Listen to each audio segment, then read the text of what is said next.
안녕하세요 친구들. 한 주간 잘 보냈나요? 선생님도 한 주간 잘 보냈답니다. 이번 주에도 대면으로 수업을 하지 못하고 비대면으로 하게 되어서 선생님이 이렇게 동영상을 찍게 되었는데요. 함께 이번 주에 수업을 해볼 그 책은 터널이라는 책이에요. 안데르센 상을 수상한 영국 최고의 그림책 작가 앤서니 브라운의 터널이라고 책 표지에 그렇게 소개하고 있습니다. 우리가 궁금한 것은 작은 터널 속으로 들어가고 있는 여자아이, 이 아이에게 무슨 일이 있었는지 궁금하죠? 우리 함께 책을 보면서 궁금증을 풀어갔으면 좋겠어요.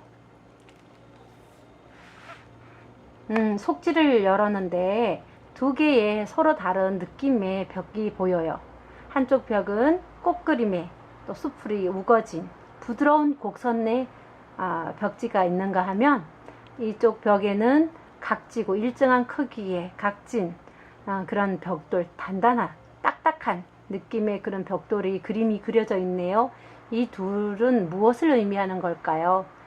그것도 우리 책 속에서 한번 발견해 보겠습니다.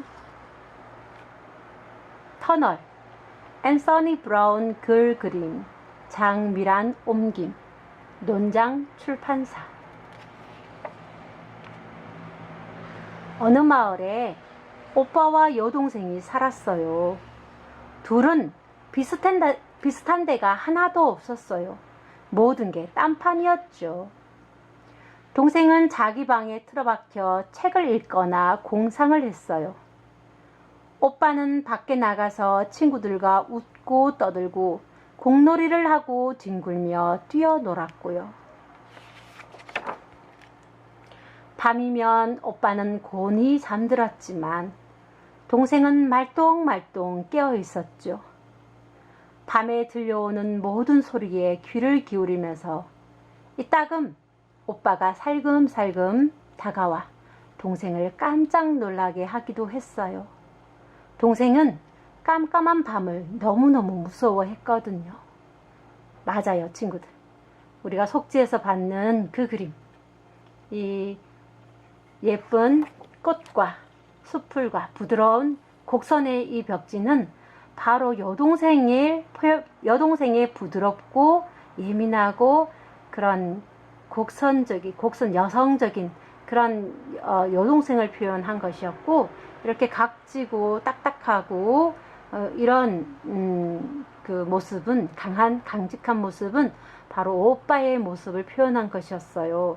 둘은 이렇게 서로 다른 성향을 갖고 있었고 또 서로 다른 모습이었죠. 여동생은 집에서 책 읽고 공상하기를 좋아했고, 반면에 오빠는 친구들과 밖에서 뛰어놀고 공놀이하고 굉장히 활발한 그런 아이였어요. 밤의 모습도 둘이 너무 달라요. 오빠는 저녁에 씻고 나면 이렇게 아무 걱정 없이 근심 없이 잠을 들 수 있었는데, 여동생은 예민한지 쉽게 잠들지 못하고 또 밤을 무서워하는지 이렇게 스탠드 불을 켜놓고 있는 그런 예민한 성격의 여자인 것 같습니다. 이 두 오빠와 여동생의 성격 차이가 너무 다르고 성향이 너무 다른 이 두 아이가 또 어떤 일이 벌어지게 되고 둘 사이에 또 어떤 이야기가 전개되는지 뒤에서 한번 살펴보도록 하겠습니다. 둘은 얼굴만 마주치면 티격태격 다투었어요. 언제나 말이에요. 어느 날 아침 엄마가 보다 못해 화를 냈어요. 둘이 나가서 사이좋게 놀다 와. 점심때까지 들어오지 마. 하지만 오빠는 동생이랑 같이 놀기 싫었어요.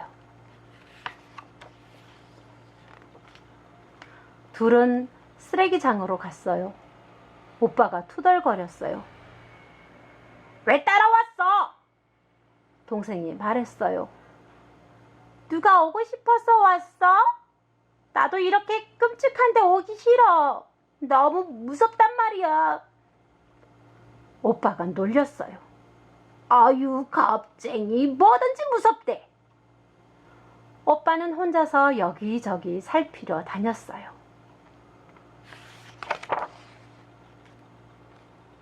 조금 있다가 오빠가 큰 소리로 불렀어요. 야, 이리 와봐!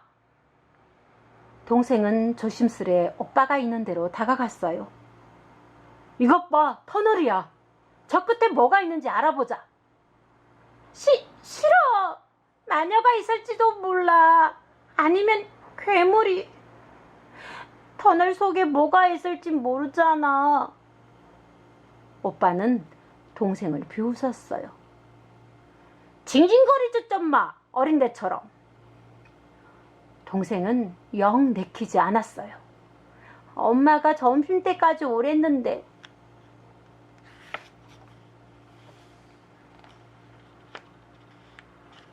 오빠는 여동생의 겁먹은 말이나 엄마가 점심때까지 오랬는데 하는 그 말에 전혀 반응을 보이지 않고 그냥 냉큼 터널 속으로 들어가 버립니다.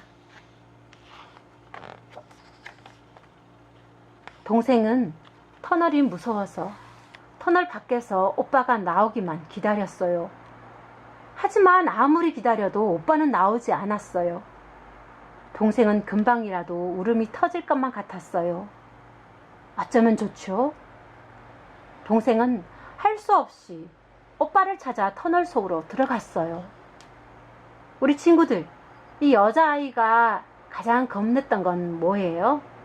항상 동화책을 끼고 살고 동화책을 읽다 보니 마녀 이야기, 괴물 이야기, 그런 이야기들을 너무 많이 보고 읽어서 그런 것에 겁이 굉장히 많고 또 저녁에 어둠을 무서워하는 아이였죠. 그런데 이 터널 속을 들여다보게 되면 터널 그 안에 그리고 무엇이 있을지 아무것도 보이지 않은 깜깜한 터널인 걸 우리가 알 수가 있어요. 이 속에 들어간다는 것은 우리 여동생에게 굉장한 용기를 가지는 일이에요. 하지만 자기는 들어가고 싶지 않지만 오빠를 기다려도 한참을 기다려도 나오지 않는 오빠를 찾으러 오빠를 위해서 자기가 가장 무서워하는 이 터널로 들어가기로 합니다. 터널 속은 컴컴하고 축축하고 미끈거리고 으스스했어요. 터널 반대편으로 나가보니 고요한 숲이 있었어요. 오빠는 그림자도 보이지 않았어요. 숲은 갈수록 컴컴하고 울창해졌어요. 동생은 자꾸만 늑대와 거인과 마녀가 떠올라 당장이라도 돌아가고 싶었어요. 하지만 그럴 수가 없었지요. 혼자 돌아가 버리면 오빠는 어떻게 될까요? 마침내 동생은 겁에 질려 마구 뛰기 시작했어요. 빨리.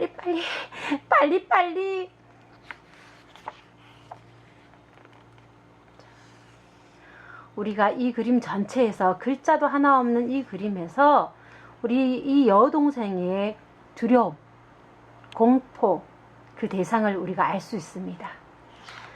숲속에 터널을 빠져나와서 숲속을 걸을 때 이 나무는 우리가 보통 아는 그 나무의 정상적인 모습이에요. 하지만 조금 더 가게 되면 점점 더 이상한 괴상한 모양의 나무의 모습으로 바뀌고 있다는 걸 우리가 알 수가 있어요. 보면 누군가가 썼을 법한 그런 도끼도 있고 잭과 콩나무에서 나왔던 그 콩나무가 있는 듯하고 그리고 나무의 모습도 뭔가 이렇게 거인의 손톱과 같은 그런 모습들, 여러 기괴한 이상한 모습으로 지금 나무가 변하고 있다는 걸 볼 수가 있어요. 더욱 심한 것은 여기에서는 그 형체가 더 뚜렷이 드러난다는 거예요.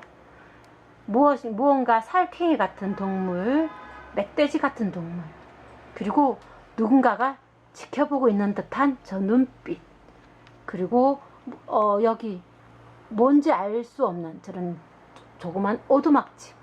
무엇보다 가장 두려운 것은 여기 보이나요? 늑대죠. 여자아이의 방 안에 액자에 걸려 있었던 그 빨간 모자에게 다가가는 늑대의 모습으로 이게 나무가 변해져 있습니다. 이것은 이 여자아이의 공포심을 드러내고 있는 거예요. 이 여자아이는 이 숲속이 너무너무 무서운 거예요. 그래서 그 앞을 이렇게 쌩하니 달려가고 있다는 걸 알 수가 있어요. 이렇게 무서운 곳인데도 불구하고 돌아서서 나가지 않고 계속해서 안으로 들어가고 있는 것은 이 여자아이가 오빠를 찾겠다는 그 마음 하나로 이 두려움을 이기고 이겨내고 있다라는 것을 우리가 생각해 볼 수 있어요. 그러다가 숨이 차서 멈추어 서자 빈터가 나타났어요. 그런데 거기에 돌처럼 굳어버린 사람이 있지 않겠어요? 바로 오빠였어요. 동생은 흐느껴 울었어요. 아, 어떡해. 내가 너무 늦게 왔나봐.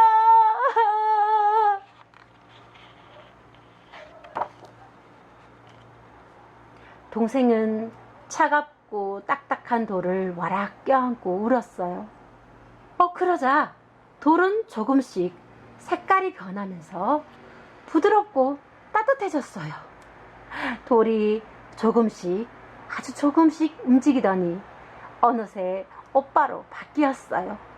오빠가 반갑게 말했어요. 로즈, 네가 와줄 줄 알았어. 오빠와 동생은 다시 깊은 숲을 지나고 작은 숲을 거쳐 터널을 지나 밖으로 나왔어요. 둘이서 함께. 집에 오니 엄마가 점심을 차리고 있었어요. 엄마가 말했어요. 어서 오너라. 둘 다 아주 얌전하구나. 별일 없었니? 로즈는 오빠를 보고 웃었어요. 오빠도 로즈를 보고 살며시 웃어주었고요. 끝. 오늘 이 이야기는 여기서 이렇게 마칩니다. 친구들, 재밌었나요? 이 터널이라고 하는 이 이야기의 내용은 우리 그림책 작가이신 앤서니 브라운이 실제로 어린 시절에 형과 함께 살면서 성장했던 그 과정을 표현한 것이라고 해요. 우리의 모든 현실 남매, 현실 형제들은 어때요? 정말 얼굴만 보면 서로 티격태격 싸우기도 하고 하죠. 왜냐하면 가장 가까운 경쟁자가 되기도 하고 질투의 대상이 되기도 하고요. 그러다가 언제 우리 형제의 남매의 이 사랑을 우리가 표현할 수 있나요? 평상시에는 잘 감추고 있다가 이렇게 어려운 일이 생길 때 가족밖에 없어요. 형제밖에 없어요. 어려운 일이 생기면 오빠는 동생을, 동생은 오빠를 위하는 그런 뭔가 초인적인 힘, 자기 안에 지금까지 막 이렇게 여자아이가 얼마나 겁 많고 예민하고 그랬나요? 근데 용기를 가지고 오빠를 위해서 자신의 있는 그 겁내고 두려워했던 것을 극복하고 오빠를 구해내는 이런 용기 있는 모습을 보여주는 것도 우리가 형제끼리 또 남매끼리 지내다 보면 서로 어려운 일이 있을 때에 이렇게 그것을 극복하면서 서로의 사랑을 느끼게 되고 확인하게 되고, 그러면서 좀 더 오빠가 여동생을, 여동생이 오빠를, 언니가 동생을, 동생이 언니를 인정하고 또 서로 이렇게 믿음이 생기는 것을 볼 수가 있습니다. 우리는 그것을 성장이라고 하지요. 자, 오늘 재밌게 봤나요? 이 둘은 이제 어떻게 되었을까요? 둘의 사이가 이야기에선 나오진 않지만 뒤에 이게 보면은 똑같은 앞표지와 앞속지와 똑같은 표지 그 그림이 있지만 여기에 보면 한기퉁이에 동화책과 여동생을 상징하는 동화책과 축구공을, 오빠를 상징하는 축구공이 함께 있는 것을 보게 됩니다. 서로 이렇게 너무나 다른 여동생과 오빠지만 둘은 서로의 그 있는 모습 그대로를 인정하면서 함께 잘 지내는 모습으로 성장해 가지 않았을까라고 추측해 볼 수 있는 그림인데요. 우리 친구들도 언니가 있고 오빠가 있죠. 어때요? 우리 여러분 우리 친구들의 언니와 또 형과의 어떤 관계를 생각하면서 오늘 책을 또 읽어봐도 괜찮을 것 같습니다. 우리 활동은 다른 곳에서 할게요. 친구들 안녕.